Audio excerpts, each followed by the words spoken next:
everybody, this is Chris. You know me as the host of the Heroes Peak podcast, but I'm also the editor and producer. I'm here with an addendum to our end-of-year podcast that you're about to listen to. Us podcast rookies made a mistake. We congratulated ourselves at the end of the episode, but we failed to congratulate and thank all of the people who made this podcast possible. So I'd like to start with you, listener. Thank you for downloading and listening and hopefully enjoying the podcast with us. We had a great time this year. A huge thanks to our technical experts, Paige and Jen, without whom our podcast would never make it to the internet. And of course to our families, and especially our supportive spouses and significant others, whose support is integral to making this podcast the best it can be. Thank you, everybody. Now on with the show. Elon Musk will soon reveal himself as Lex Luthor. Watch.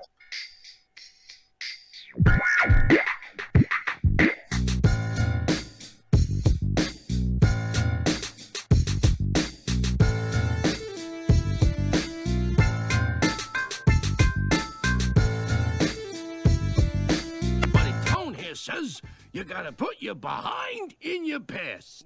Hello, everybody. Welcome to the 2019 Spectacular for the Heroes Peak podcast. It is the 30th of December. I am Chris, your host, as always, here with a whole wonderful crowd of friends.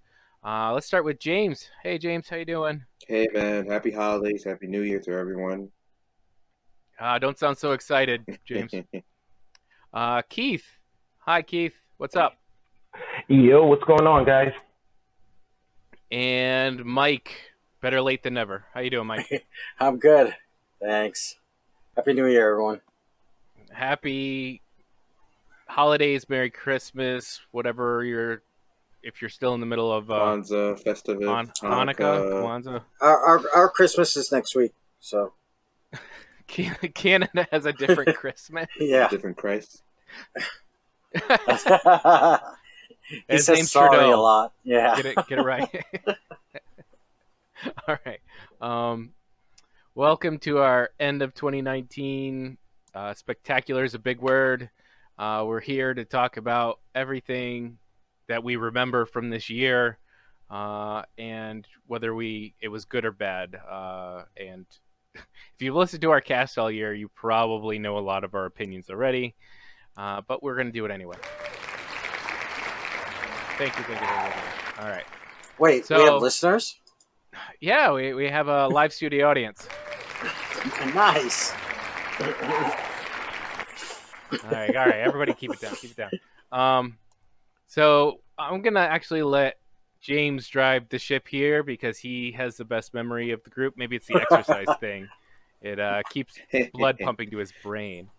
So go ahead. Yeah, well, they're pre-workout and the rock inspiration stuff. But I thought it was a good idea for us to do this end of the year wrap. We've done a lot since we started this podcast earlier this year. We went through day to day, week to week, big moments, small moments. We even got into certain politics and pop culture items, and once in a while we stray even into to sports. But I thought it'd be a good thing for us as a group, as our last podcast of 2019, to just kind of go over our top moments of 2019. For example, movies, network streaming services, broadcast TV, and then like the other stuff that really grinds our gears, like social media, pop culture, sports, and politics, because we're all middle-aged for the most part, and everything kind of affects us one way or another. Yeah, as a lot of dads on the cast, most of everything is wrapped around whether or not my kids like it or not. That is true. That is correct. And then once we go through our top moments, I just want to go through each individual podcast host here to go over their favorite moments of 2019 and least favorite moments of 2019 to kind of like spice things up, freestyle a little bit, and then we can wrap it up with using the Thanos Time Stone 2020. What's our prediction or what we're looking forward to the most in 2020? Ooh, I like That's that. really it. That's the format. And I'm going to take a stab at this first, starting with the top moments of 2019. The hardest choices require the strongest wills. Movies. It was a big year, big blockbuster year for Hollywood. I believe this was a record-breaking year as well. Just like last year, they surpassed box office numbers, thanks to obviously Disney and some of the other bigger tentpole studios. But even some indie breakouts like The Joker came through and made a lot of Hollywood executives extremely rich. So once we kind of sift through all that laundry, I wanted to go through my top moments of 2019 in movies, or particularly movies themselves. And I'm going to go backwards from 5 to 1. A little suspense there. Ooh. So my fifth favorite movie of 2019 is going to be Once Upon a Time, directed by Quentin Tarantino. In Hollywood.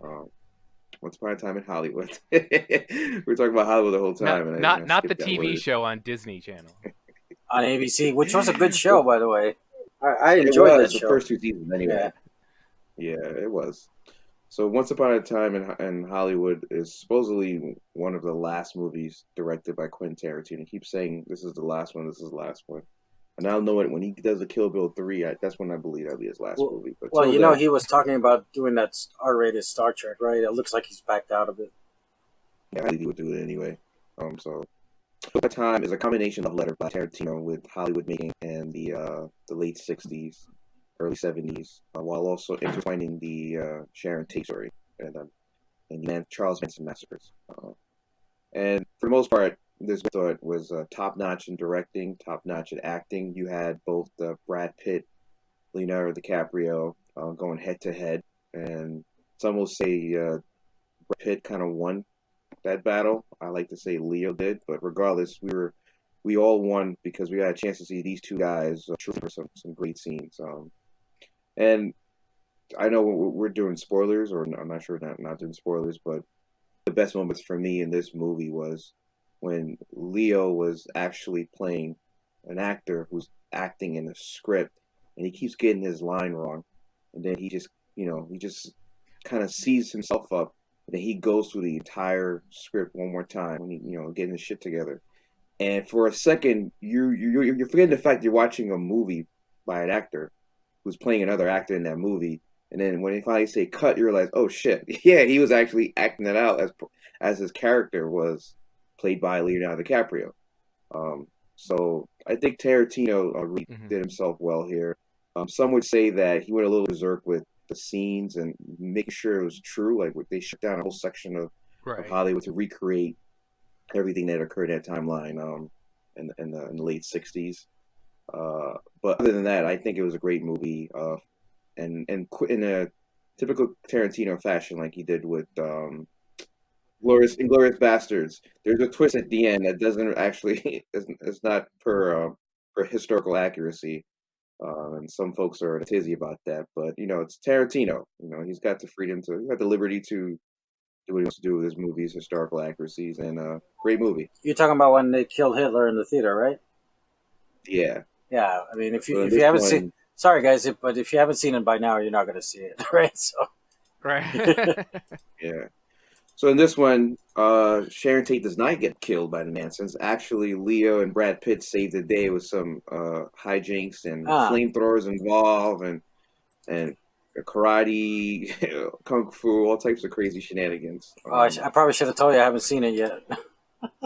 Oh, that's okay. It's all right. There's gonna be a lot of spoilers in some of these. Yeah, no worries, no worries. It's on my list.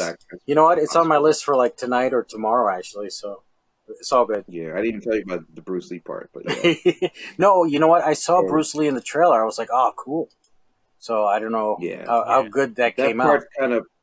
That part kind of pissed a certain group. So I didn't really want to touch upon that. But you're talking about a certain ethnic group, or? Yeah. Really? Why? Yeah.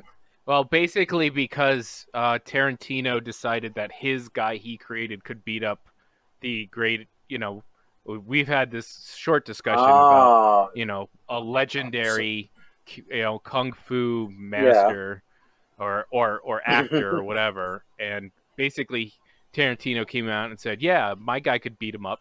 And it was this kind of ridiculously wait a minute. So that's a pretty... Yeah. Who fights Bruce Lee? Is it Brad Pitt's character? Okay. Was an over the hill aged stunt double for a lot of Western movies that Leo used to be in.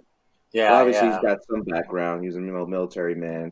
He's a stunt dude, but going up against Bruce Lee, they kind of made it a caricature of Bruce Lee, which for those of you who ever Mm-hmm. really followed him behind the scenes, he's a philosopher, and he actually knew his shit. So a lot of folks were upset about that, and obviously the Asian community didn't take that too lightly, and I definitely see the controversy in that.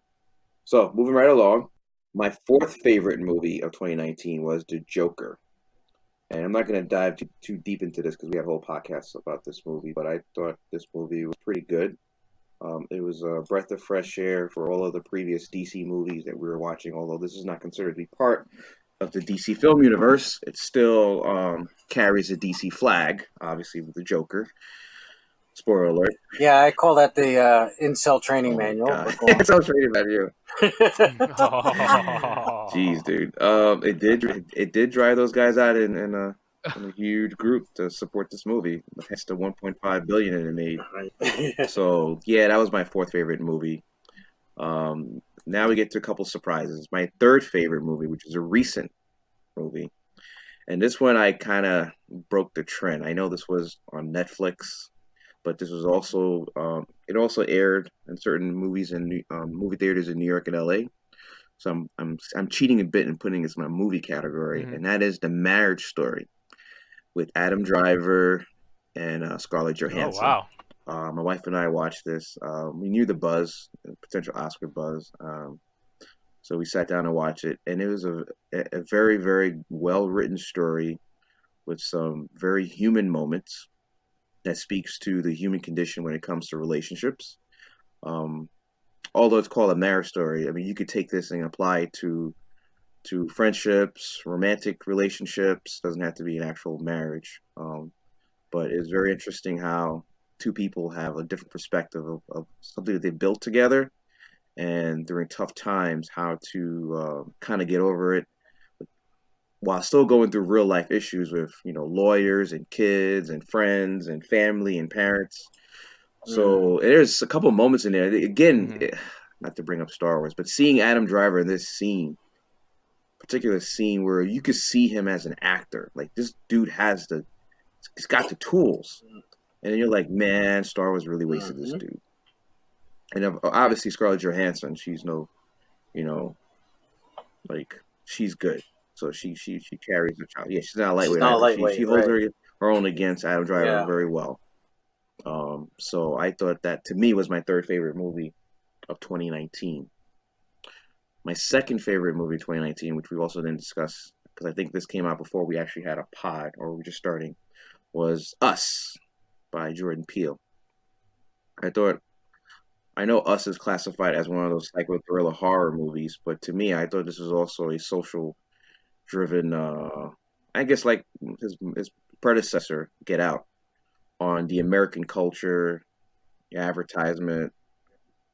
It wasn't just a strictly black and white thing. It was a lot more of class and haves and have-nots. And so that one, so I didn't see that one either. That's the one. When I saw the trailer, it looked like there was a clone of the family, right?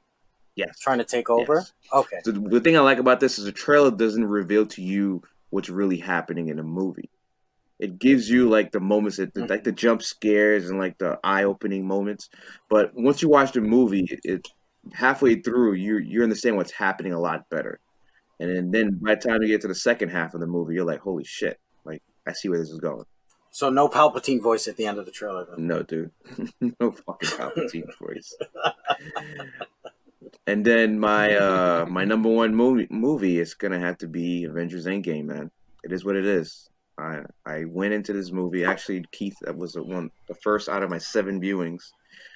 Him and my family, we sat in a mediocre theater in a town next to me, and we enjoyed the hell out of it. And then I went in a couple more times, and I enjoyed it each and every viewing. And movies like that is what made me actually have passion to discuss and talk and do what we do with Heroes Peak and other such things, because it's sometimes you want a fantasy escape point for what's happening in your average your lives, and you want to get away something that makes you go back to your childhood memories and when you used to have 2 action figures and you smash and then you have and one guy has a long monologue and at the last minute the other character does a little Hulk Hogan movement. He's like, oh, he's got the second win, stuff like that. And then it's stuff like that made me enjoy going to a movie theater, having popcorn and soda, and just kick back and enjoy the hell out of something. And that to me was nothing beat Avengers Endgame when it comes to actual movie magic for 2019. So yeah, Chris, I think if you don't mind, what about your top 5 movies of 2019? See, this is a hard one. I generally don't keep track of my stuff throughout the year. Yeah, well, it was hard for me too because I had a bunch. I had to wound up with a list of like 10 to 15, and I was like, well, I can only have 5, so I got to start cutting, right? And it was tough to do. That's right. Cut. Yeah. See, I won't put them in order because I really haven't made an order decision. That's fine. But I'm gonna say Endgame is number 1. No, you have to put it in order. You have to put it in order. I'm trying to go by. But Endgame is number 1. What I had the most fun with. And I'm going to start with Dark Phoenix. Oh, wait, no. What? What? Just kidding. No. Well, I'll carry on the Avengers Endgame love and just say yes, it's absolutely one of the top 5 of the year, if not the number 1. I mean, what are you saying? Yeah. For me, Rocket Man. This was a surprise. Something me and my wife sat and watched and really had a good time with. Did you ever watch it, James? No, I have not. Only Bohemian Rhapsody. Okay. It was a surprise, and I don't usually go for the what do you call it? A biopic. Yeah. But they made it more interesting. They made it more fun. It also inspired me to go watch the Freddie Mercury. That one I saw, and I enjoyed that Queen. one. Yeah. Which was also a good time, but I don't think that wasn't this year. No, that was end of last year, I think. Okay, something we just watched the other day, Knives Out. Oh. Now this started slow. Oh, good. I thought it was like, okay, this is fun and whatever, but then the whole last half was a wonderful twisting mess. It pulled you along, and normally we love to sit there and call our shots about what's going to happen in the movie, and it really did prevent that from happening. We really didn't see exactly where it was going. So that was a lot of fun. I saw that one the other day, too. I thought it was pretty good. And Daniel Craig, I liked his accent. That one had me going for a bit. Well, see, at first we were like, okay, is this just playing? Sometimes when people put on a strong accent or have a big tick about their characters, you're like, okay, is he playing a character or is that whole thing, is that the character? Is just this tick or this voice, but no, he went somewhere with it. So it worked for me. Right. So if you're looking for a murder mystery, it's a good one. Go watch it. And what's his name was great, by the way. The grandfather. Was that Chris Plummer? No, that was. Yeah, I couldn't tell you off the top of my head. I'd have to look it up. But the whole cast was good. It's one of those where you're like, oh, Jamie Lee Curtis. I love Jamie Lee Curtis. Yeah, Chris Plummer. Oh, that's great. So, and I also want to use that and Watchmen to how they called out 2019. They put some politics in some of their characters. Watchmen you're talking about? Yeah, Watchmen and Knives Out both had a little digs at politics there. Yes, I see what you mean. Yeah, there were 2 big animation releases that I enjoyed both, and I'm really having a tough time between them because they're completely different reasons. But I think I'm gonna go with Toy Story 4 over Frozen 2. It's a surprise. Toy Story. When they were releasing Toy Story 2, I said, "What the hell are they doing? There's no sequel to this." And here we are at the 4th one, and it's still emotionally relevant. It moved the characters forward, unlike Star Wars, and allowed them to I see where this is going. Progress. Right? If you're a parent and you have older kids, watch Toy Story 4. That's what I'll tell you. Yeah, I was really shocked when they told Woody he was Palpatine's grandson. Man, spoiler for Keith. Sorry. All right. Yeah, it was the cowboy hat that they put Ray in. That's, To the crossover thing. All right.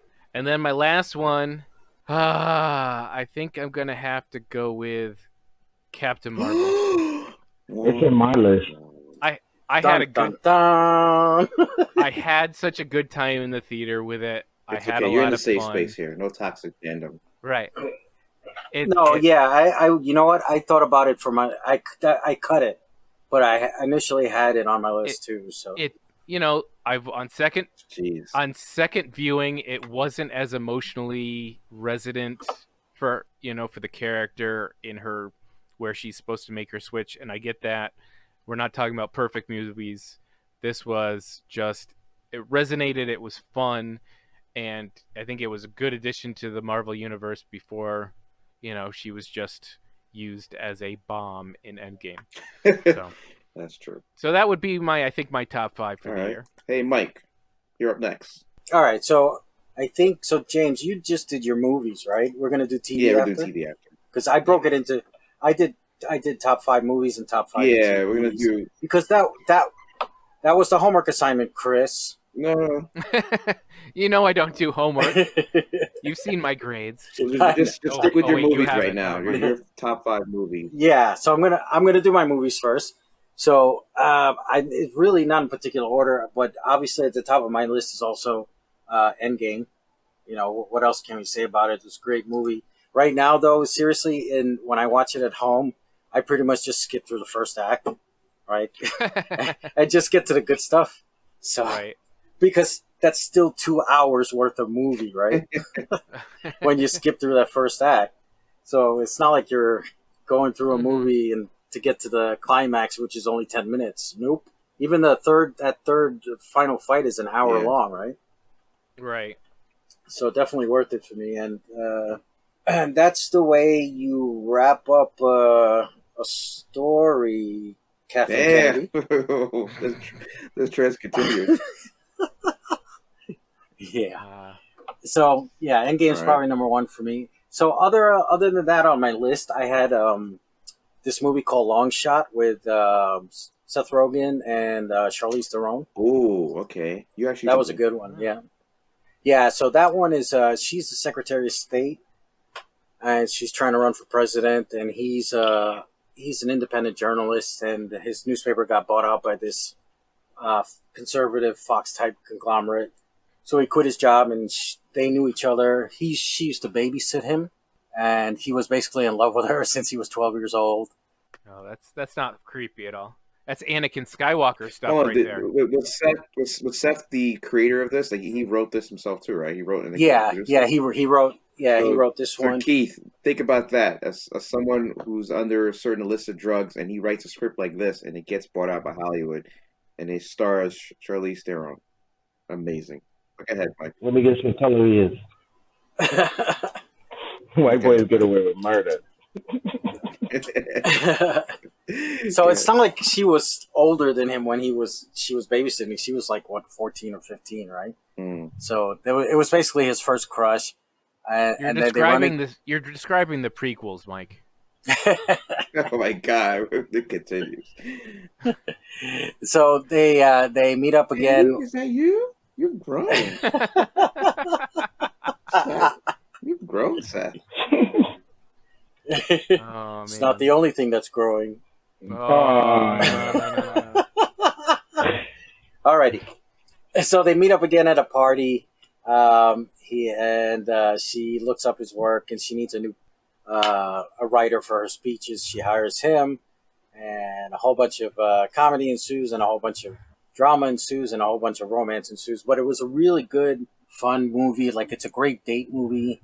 Overall, really good cast. And, for the most part, I like Seth Rogen movies, so this one didn't let me down. Inside joke. All right, the next one on my list is called Booksmart. I don't know if you guys were familiar with this one. I did watch. I've seen this one. Yes. Yeah, so that one was on my list because that one actually surprised me how funny it was. If I had to put a comedy on my list, it would have been that one. But yeah. Yeah. I sadly have not seen it, so. It should be on Netflix now. If Yeah, it not, should I be. know it was on Netflix in Europe somewhere All right. when it was in the theater. In Europe somewhere. It's good. Yeah, so, Okay. yeah, it is good though. It's about these two girls. They're about to graduate high school, and they realize that they basically spent their entire high school studying to get good grades to get into a good school. Yeah, Harvard. And on the night before the graduation, they want to get to the big party and hang out and let loose. Mm-hmm. Well, hold on, real quick. I don't want to cut into Mike's thing, but Mm-hmm. missing a huge component. So he finds out that 2 or 3 of the quote unquote cooler chicks who were just like partying all the time and doing drugs actually also got accepted to Harvard and Yale, the schools of That's right. Yeah, so they were disappointed by that.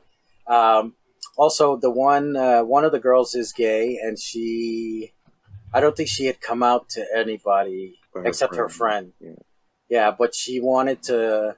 There was the one girl she had a crush on, and she wanted to get to this party so she could let her know how she felt. Yeah, but yeah, a whole bunch of silliness ensues. It kind of reminded me of Superbad. Yeah, was this a Seth Rogen movie too, or no?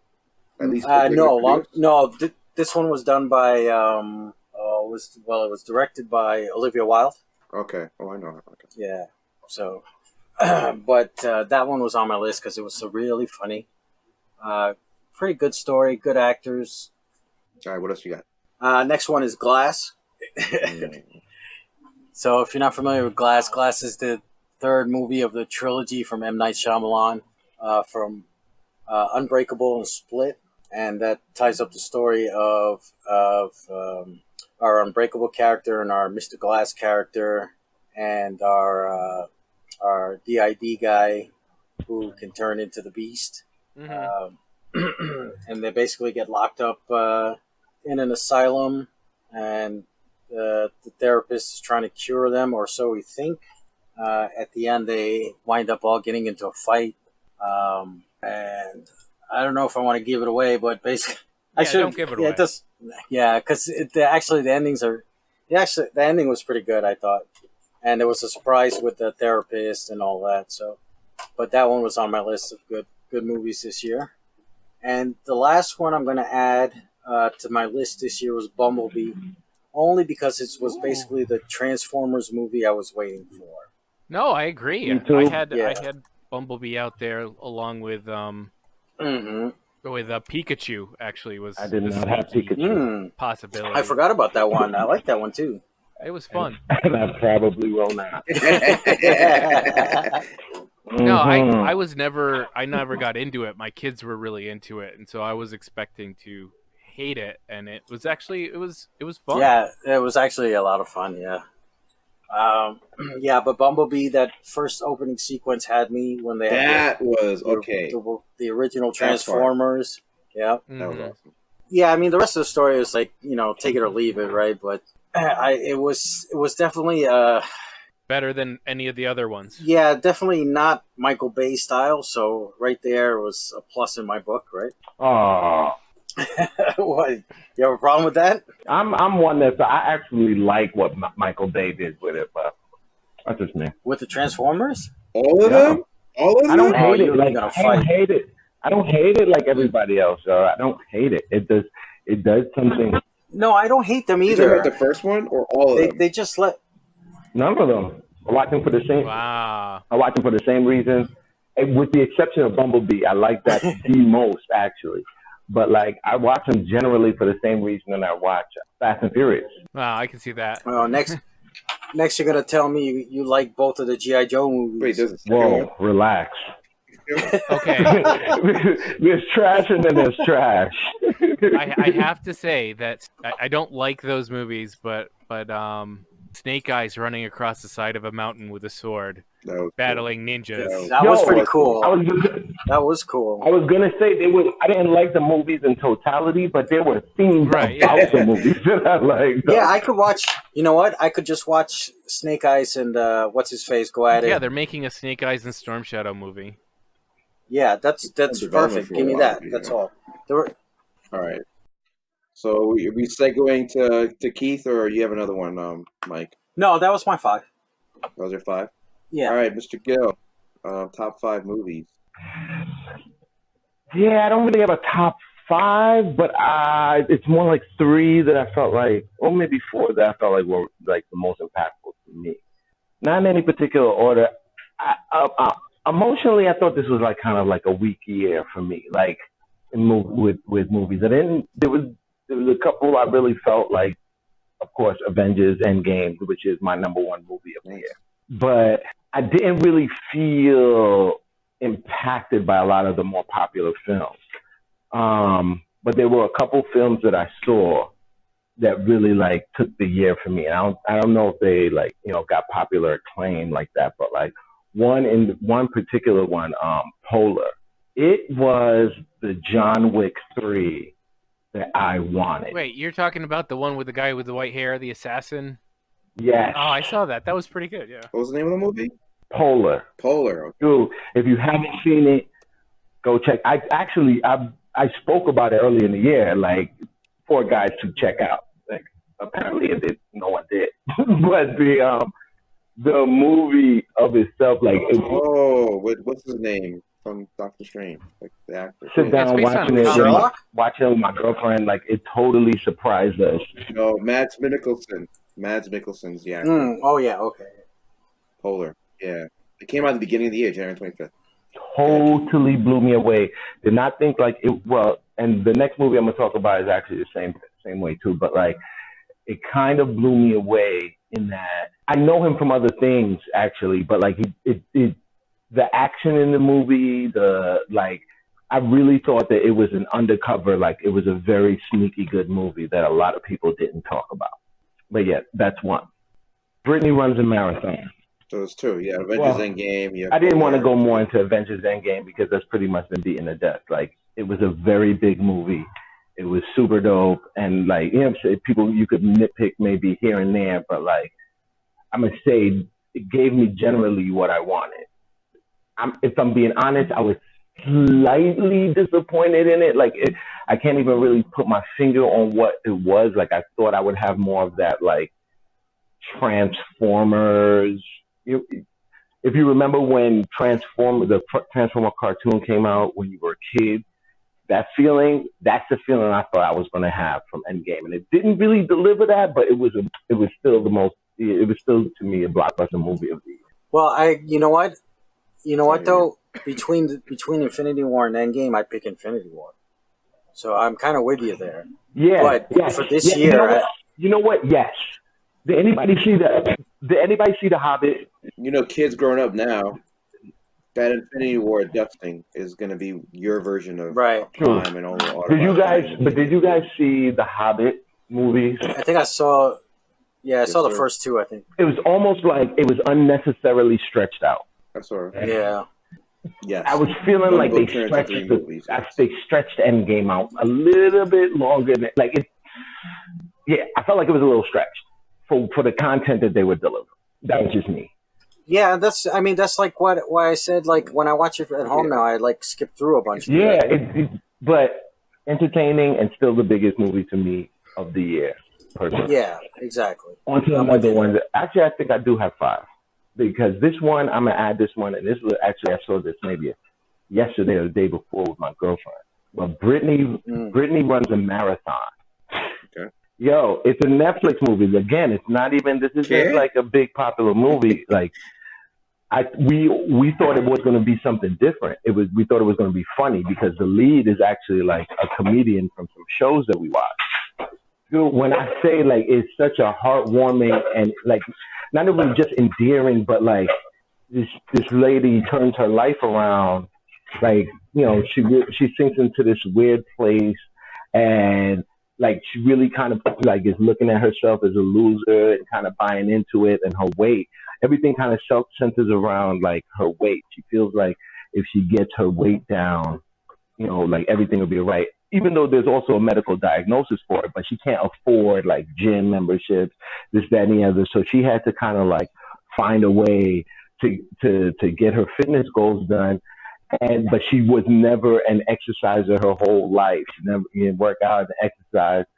When she started, like the first day when she started, she just like she's looking around. She kind of like and she's heavier, so she's not comfortable with the whole thing. So in her mind, she starts with like a block. I'm just gonna run a block. She runs a block every day. You see the montage, this, that, and the other, and like she goes through the individual trials, and like there's emotional content that shows that like even though you're pulling for her, she's not all the way good. Like there's an emotional state there that has nothing to do with the actual thing that she's trying to do. Like, and then you realize how broken she is. Like, and you realize it was so well acted. I wish I could do that, to be honest. I wish I could break it. It was very empowering. Like you watching, and like the chick is a comedian, but like it didn't expect the performance that we didn't expect the performance that we saw, and we expected it to be funny. Mm-hmm. And it wasn't a comedy. I mean, there were some funny moments, but it wasn't a comedy movie. It's a dramedy. Yeah, I'm looking at it. It's classified as a dramedy. Dude, but like when I say it was very encouraging, and like how she started, kept going, built on it, even with like emotional and social distractions. Yeah, I highly recommend that movie. I just saw it like a couple of days ago and immediately jumped into my top 5 for the year. Those kind of movies can, when they land, when you come across them, not to give any spoilers for another podcast we're going to do, but my decade movie is probably Walter Mitty, and for that same reason. Really? I respect you for that one. I respect you, yeah. But like, let's table that. But I respect you for that one. Okay, but we'll talk about that next time. But anyway, okay, so that one, and all of these that I'm naming, the only one that has a definite top spot is Avengers Endgame. But like these other ones, like I can't even number in place of 2, 3, 4, and 5. Oh yeah, Bumblebee. I have to say, I feel like Bumblebee, for what it was probably the best one of the Transformer series, in my opinion. Yeah, I'm with you there. I liked everything from the opening scene to the end scene, and I felt like it really appealed to the little kid in me that liked to see big things. Yeah, see, what I'm hoping is that they take that movie and just reboot it with this. You know what I mean? Reboot the Transformer story with this, yeah. Yeah. I love, yes. I'd love for them to take that material and that become the new way they do the Transformer movies. Like that would be totally, I'd be with that. But I still want the explosions and the Yeah, but you want them to mean something. Yeah. I want the explosions and the big stuff, like, Because you think about it, in the mind of a little kid with 2 Transformers and he's got one in each hand and he's fighting them, this is what you see in your head, like, big stuff blows up, blah, blah, blah, blah. They're fighting through buildings. These are massive robots. Like, this is what you're envisioning. The thing about the Michael Bay that makes it hard is you can't barely see what's going on. That's a good point. Yeah. That's not clarity. Yep. Clarity. Yeah, you're right. You're 100% right. I would appreciate more clarity. I think with the Michael Bay, his shots were either too close or too far. Yeah. And it didn't really, it's like he wanted to make sure you got a sense of the destruction, but you didn't really see like the detail of what the destruction was going on. Like, right. And for all the movies in 2019, I have to say, can we stop? And they did a little bit less, but stop ignoring buildings aren't empty. Facts. I mean, I guess this whole decade, you could say buildings aren't empty, and destroying a building is not. Oh, well. You raise a very good point, my friend. Well, they're like, if you don't see a person, there's not a dead person. They finally moved away from like New York and LA. Now it's just hitting every major city. They all getting some love too. Yeah, we forgot you by Topeka. and your 2 buildings, but they're not going to be there anymore. We're coming for you next, Wichita. All right, so let's segue to broadcast television. I know, Mike, I had said that we're going to cover this one. So, All right, hold on a second. We're going to do this. I don't know, sir. Of course you don't know. You don't know because only I know. Don't care how I want it now. Okay, so I played the spoiler warning because we have a possibility of spoiling any TV show or movie that appeared in the year of Spoiling 2019. So we're going to say the name of the show or movie first. If you don't want to be spoiled, skip ahead 30 seconds or a minute, and you should be good, because we're not going to spend too long on each thing. So, James, Perfect engage. setup. So, broadcast television. To me, this includes basic and premium cable channels. So my top 5 in descending order. My number 5 is Supernatural, which is reaching its final season, 15th season this year, the longest running network show on that network before it was a network. So basically, this is concluding the story that started from back in 2003. The actors have actually reached their end of their contracts several times over. So to me, I love this show because it's finally getting back to a lot of the original storylines, and it's actually closing some of these storylines. And I'm looking forward to the finale in the next coming weeks. My number 4th show is Barry, which just finished its season 2. It's greenlit for season 3 on HBO. Great show. It continues the story of Barry trying to become a regular person, living his passion, becoming an actor while also being a assassin, and trying to get out of that life, but getting caught up in one contract or another. So this is, again, Bill Hader is a master at this role now. Looking forward to season 3. My 3rd favorite broadcast TV show is Succession, which I believe is also on HBO. You might see a running theme here coming up. Succession just finished its 2nd season as well, with a humongous cliffhanger. And the show itself is, I think, it's a loose adaptation of what you consider to be the Rupert Murdoch and Summer Redstone combination of like a multimedia giant families, Blue Blood, and the trials and tribulations of the family staying out of corruption and politics and having kids who don't have the same vision as their father. It's a great show. Highly recommend it. My 2nd favorite show, which actually was recommended to me by my daughter, 16-year-old, who we watched this show, is called Euphoria, also on HBO. This show it's definitely an interesting show for those of us who are parents of young teens, and you get a layer to how their life is like, especially in the current age with social media and drugs. Certain constants, there were drugs when we were growing up. There's alcohol when we were growing up. Now it's just different flavors and different ways of getting it. But it also seeing how social media and photography, stuff like that, changes their lives a lot differently than it did our lives. So, great show, highly recommended as well. And my number 1 TV show, there should be no spoiler to anyone, has to be, again, from HBO, a clean sweep here, is Watchmen. Watchmen was a very short series that started a couple months ago. It had a finale. To me, this was the best show on TV, bar none.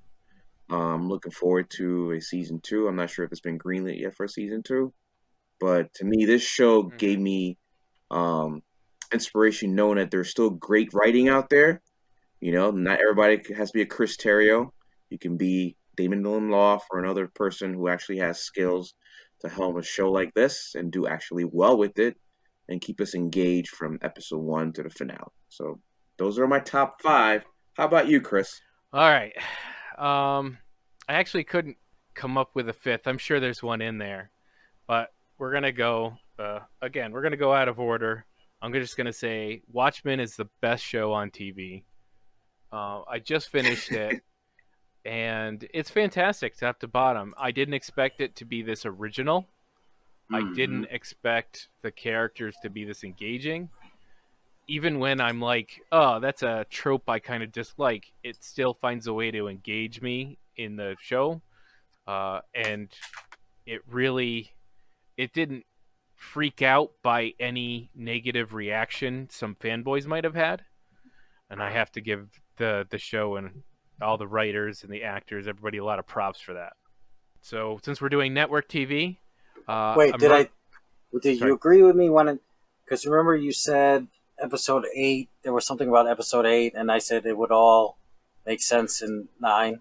Yeah, I have this Was that thing. right? Or Yeah, I have a thing about how superpowered people sometimes use their superpowers. Yeah, And sometimes it feels like dumb. And I think that's what I meant by even when I disagree with a trope, they manage to write it in an engaging way that doesn't feel like it's cheating. You know what I mean? right, yeah, So I don't want to spoil it because it is a pretty big, episode 8 is I think the biggest episode yeah. for what's going on. 9 gives you some cool future facing things, and it kind of answers some of my questions, but it doesn't answer my general problem. And I don't want to talk too much about it because we can't talk spoilers. So, and I know I played the spoiler warning, so. But we did. Did we not? We did our We Watchmen didn't do the show final already. episodes though. No, we haven't done the final Oh, 3. wait a We minute. didn't? Oh, okay. Yeah, we I did. thought we did. We Never did. mind. Wait, did you guys do one? Mike Yeah, we did it. and Yeah. Keith and myself. I think you had stepped out, Chris. We lost her. Yeah. Oh yeah. Yeah. So okay. go ahead, man, because if they listen to Okay. episode 20, then they would know. Well, okay, so spoiler for I'll just say it. So this is where Dr. Manhattan gets captured, and he knows as a super infinite being exactly when and where everything's happening at simultaneously, and he knows it's going to happen, and he can't quote unquote can't prevent it from happening, even though he literally walks out and stands in front of the zapper ray as he protects Sister Knight. And I'm just like, dude, you're infinite. Just like do it from the window. Zap her to Hawaii, and set off a nuke in Kansas in Tulsa, and be done with it. What the hell are you doing? But see, that's the only thing that bugs me about these. A being, when you say a being is infinite and knows all and can do all, and then you have to set up a point in which they are taken captive, and you go, ugh. But I see what you're saying, Mike, about they gave you something with it. He planned for the capture and blah blah blah blah. Yeah. But it's still, he let himself be captured. Did he? Unless you tell me he wanted that to happen for those other things to happen, okay, I can take that. He said, okay, I understand what's going to happen. I want to be captured so I can pass my seed on without anybody knowing. Then I'll take that. That's a choice by a character who can make choices. But you can't tell me that he didn't think of a way to not get captured. I think you're looking at it too terrestrially, though. I'm sure I am. I'm not. No, because I had me and the girl, the lady had a conversation like, this is how impactful those scenes were. But it was like, if you think about it, like he's a quark, right? And they exist in every moment in time simultaneously. He can't do anything. He couldn't change that scenario. But why not? Because it already happened. Because it's happening right now. It's all happening right now. So that brings up the idea that nothing you do changes what's going on. It's all happened. And I hate that idea. But but that's where science leads, though. It doesn't tie that up in a loose end. So this is why this show is so brilliant. It's just a type of storytelling where the seer tells you, so you can't stop it from happening. Did she start this whole thing off by telling him that someone existed with the police chief had a robe in his closet? She asked Dr. Manhattan. He asked the guy way back when he met him in 85 or whatever. And did she set it off? But it's a type of storytelling you see in fantasy a lot of this has been preordained, it's going to happen. The fact that you know it and try to change it has already made it happen. And it prevents choice in character that kind of bugs me personally as a storytelling topic. Hold on. I understand Chris's thing, and I understand what Keith's saying. I think he's really just guiding her through what he knows the eventuality is, that she doesn't quite. She's catching up to it at the moment that it's happening, every discrete moment. This is a writing style that David Lindelof also did for Lost. The last 3 seasons, he introduced time traveling, but really time travel was just to show the viewer what was happening, what it was already preordained, and it was happening continuously in a loop. So I don't think it's lazy writing. I just think it's something that's interesting where we think about the universe in itself. It wasn't about lazy writing. Yeah. Here's what I'm going to chime in with this. I'm just going to say that it was his choice, that he chose love, and that's why. But you this can't tell me happened it's the way his it choice if it's already happened. It's already happening. No. I'm not saying it's already happened. I'm saying he's choosing to be with her, and by being with her, this course of events is going to happen. He just needs to understand why he chose to be. He's understanding of what's everything is set. It's happening. Now you're understanding the events now through through time. I get that. I'm saying I just don't like it as a storytelling method. It's not a traditional storytelling method. Definitely, I'd agree with that. I'm not saying that he couldn't change No, it is it. I'm because saying it's a fantasy trope. It's a fantasy trope of things are preordained. This is what happens. This person is always the hero. This is how it's going to happen. And this magic, crone in the jungle can see what's going to happen, and it's the same thing, but using science instead of magic to describe the events. No, but I think your point was that why would he let this happen, right? When he could have just snapped his fingers and boom, those guys would have went away. My point is he chose this because of love. See, that doesn't make any sense to me, but why doesn't it make sense? Why would he chose what? He chose what because of love? He chose to be with her, and he knew in being with her, these events would happen. Yeah, but he didn't have to let himself be captured. That has nothing to do with love. I think it did in order to save her.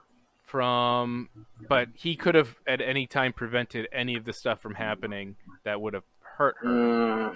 I'm not sure. That's the hard part. And he did though, but he did that though. That's how she's alive. Remember when he was talking to her at the table, he was like, there's 10 years that he can't tell her about because he doesn't know. So that's the 10 years that he actually like intentionally forgot. But he knows the part after he wakes up. So he knows he's going to get captured. Listen, I think it's very well points on both sides. I definitely see Keith's point about the science because I know we talked about this. And Chris, we didn't get a chance to talk about it on the pod when we had it after the finale. It's because I'm behind from you it's guys, okay. So that's but okay. the one point I wanted to make was the fact that we are witnessing, whether it's predetermined or not, we are witnessing it as the audience, seeing what the characters are experiencing for the first time, not knowing what the outcome is going to be until the outcome comes in, and then we sit here, we go back and we analyze the hell out of it. To me, that's an interesting way of writing it. It may not be interesting for everyone. All right, so like I said, I found it a fascinating show. It's the best show of the year, no matter what the storytelling method, it managed to make it work. So, all right. Mike. Agreed on that. Well, I haven't finished. That was my first one. Yeah. Let him finish. Jeez. Don't tell me that was your first one. Yeah, Watchmen was all Chris, 5. Oh my god!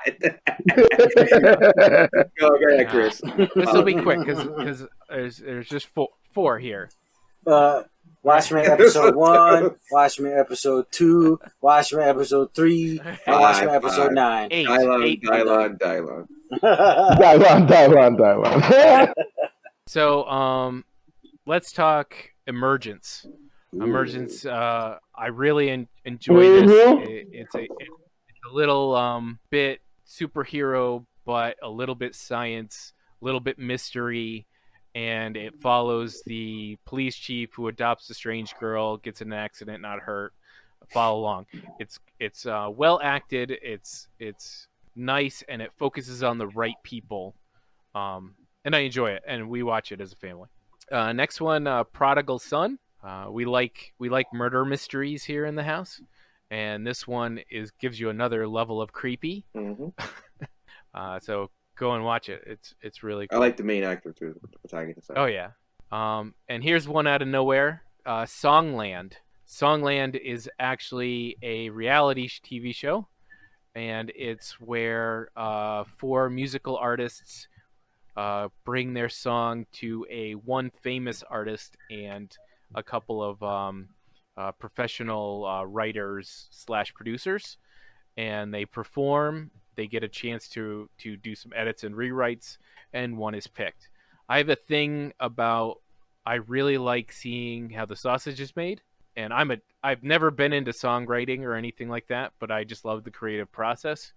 And what I like about this show is it's not just a talent show. Not only do they come in with a pre-made product and they display it, but they also go back and you see them with the professional doing some punch-ups, some edits, some musical changes, taking what they made, taking a professional input and making something cool and new. And I love that. So Songland, I don't know what network it's on. It's on Netflix as far as I know. NBC. No, NBC. It's on Hulu. That's why I'm watching on Hulu. Brought over the air TV. Yeah. Yeah, People if I still had watch extra that? time, Right? I'd put The Good Place, but I ran out of spot. And I'll throw one. I'll throw the Masked Singer in there. It's stupid fun. It really is. It's all about listening to what's his name? Oh shoot. Okay, so Ken Jeong is one of the judges, and he is hysterical. And they had do you guys remember Conan had that talking dog puppet? Yes, that's good. Yeah. Triumph. Triumph. Triumph. They Insult comic they dog. actually had him on as a guest host, and it is the funniest thing hands down on television.